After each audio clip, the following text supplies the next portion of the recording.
Wirelessly connecting your Insignia Fire TV to a Windows laptop or PC is as simple as it gets. So let me show you how to screencast a Windows device to your Fire TV using screen mirroring.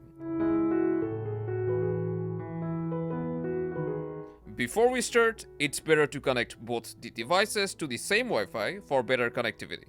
Then you need to turn on Screencast from your TV by going to Settings. And from the settings, we'll need to go to Display and Sound, then select Enable Display Mirroring. Now display mirroring is turned on our Insignia Fire TV. Now we can move to our Windows computer and open Quick Settings by tapping here. There should be our Screencast option, and if you don't see it, then tap on this pen icon that's on the bottom, then click on Add. From the list, tap on Cast and it will be added. Now you can turn on Cast from here. You can also use the shortcut, which is Windows and K, to quickly bring up the Cast menu. Your Fire TV should appear here already. Simply click on it to start screencasting. By default, it will be on the mirror mode, which will just duplicate the display. You can switch to expand and use it as a second display, which allows you to move windows between both screens. Or you can also choose second screen only to turn off your Windows device's display.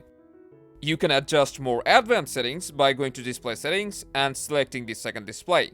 And when you're done screencasting, you can exit mirroring by opening Cast and then pressing Disconnect from there, or by pressing any buttons on your Fire remote except the volume buttons and then pressing Yes.